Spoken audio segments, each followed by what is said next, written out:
प्यार का चस्का जिसको लग जाए। शहर के कॉलेज में पढ़ने वाला अमित छुट्टियों में अपने गांव आया तो उसकी माँ बोली, मेरी सहेली चंदा आई थी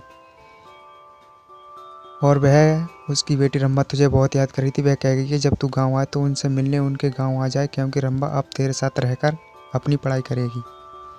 ये सुनकर के दूसरे दिन ही अमित अपनी माँ की सहेली चंदा से मिलने उनके गाँव चला गया। जब अमित वहाँ पहुँचा तो चंदा और उनके घर के सभी लोग खेतों पर गए हुए थे। घर पर रंभा अकेली थी। अमित को देखकर बहुत खुश हुई।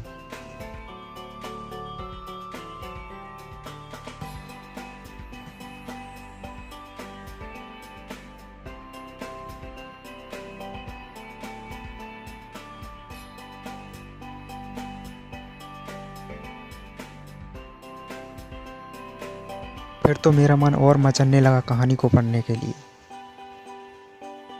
उसकी छुअन से अमित के बदन में बिजली के जैसा करंट का झटका लगा था। ऐसा ही झटका रंभा ने भी महसूस किया था।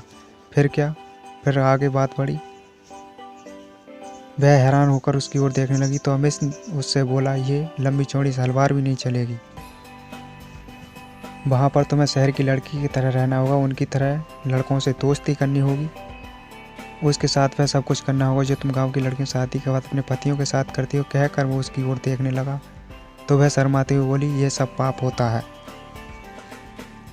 अगर तुम इस पाप पुण्य के चक्कर में फंसकर सब नहीं कर सकोगी तो अपने इस गांव में चौका चूल्हे के कामों को करते हुए अपनी ज़िंदगी बिता दोगी। कहकर वह उसकी ओर देखता हुआ बोला, तुम खूबसूरत हो, शहर में पढ़ाई करके ज़िंदगी के मज़े लेना।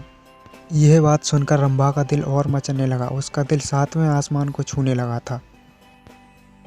इसके बाद अमित उसके नाजुक अंगों को बार बार छूने लगा। उसके हाथों की छुअन से रंभा के तन बदन में बिजली का करंट सा लग रहा था और वह बहुत ही जोश में आने लगी थी।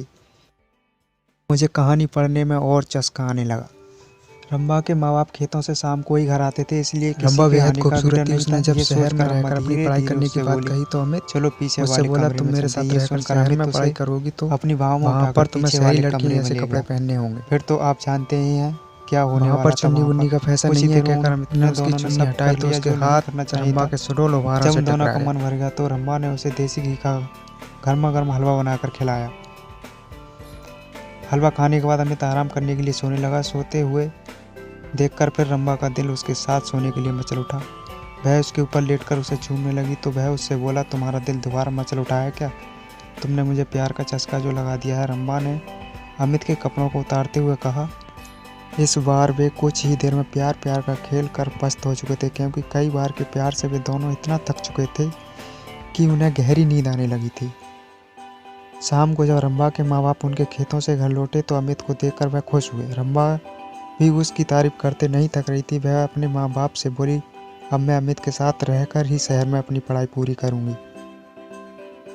ये सुनकर उसके पिताजी बोले, तुम कल ही इसके साथ शहर चली जाओ, वहाँ पर खूब दिल लगाकर पढ़ाई करो। जब तुम कुछ पढ़ लिख जाओगी तो तुम्हें कोई अच्छी सी नौकरी मिल जाएगी, तुम्हारी ज़िंदगी ही बदल जाएगी। कर मेरे शरीर में करंट सा लगने लगा। फिर किसी घर में इसकी शादी कर देंगे। आजकल अच्छे घरों के लड़के पढ़ी लिखी बहू चाहते हैं। रंभा की माँ ने कहा तो अमित बोला, मैं दिन रात इसे पढ़ा लिखा कर इतना होशियार बना दूंगा कि फिर ये अच्छे पढ़े लिखों पर भारी पड़ जाएगी। रंभा की माँ ने अमित के लिए खाने को अच्छे पकवान बनाए। खाना खाने के बाद बातें करते हुए जब रात के 10 बज गए तब उसके सोने का इंतजाम उन्होंने ऊपर के कमरे में कर दिया। जब अमित सोने के लिए कमरे में जाने लगा तो चंदा रंभा से बोली, कमरे में 2 पलंग है, तुम भी कहीं वहीं सो जाना। वहाँ पर अमित से बातें करके शहर के रहन सहन और अपनी पढ़ाई लिखाई के बारे में अच्छी तरह से सब कुछ पूछ लेना। ये सुन रंभा मुस्कुराते हुए बोली, जब से अमित घर पर आया तब से मैं उससे खूब जानकारी ले चुकी हूँ। पहले मैं एकदम अनाड़ी थी, लेकिन अब मुझे इतना होशियार कर दिया है कि मैं सब कुछ जान चुकी हूँ कि असली ज़िंदगी क्या होती है। ये सुनकर चंदा खुशी से मुस्कुरा उठी। वे दोनों ऊपर वाले कमरे में सोने चले गए थे। कमरे में जाते ही वे दोनों एक दूसरे पर टूट पड़े। शहर में आकर अमित ने रंभा के लिए नए फैशन के कपड़े खरीद दिए, जिन्हें पहनकर वह एकदम फिल्मी हीरोइन जैसी फैशनेबल हो गई थी। अमित ने उसका एडमिशन एक कॉलेज में करा दिया था। जब उनके कॉलेज खुले तो अमित ने अपने कई अमीर दोस्तों से उसकी दोस्ती करा दी, तो रंभा ने भी अपनी कई सहेलियों से अमित की दोस्ती करा दी थी। गांव की सीधी सादी रंभा शहर की ज़िंदगी में ऐसे रम गई कि दिन में अपनी पढ़ाई और रात में अमित और उसके दोस्तों के साथ खूब मौज मस्ती करती थी।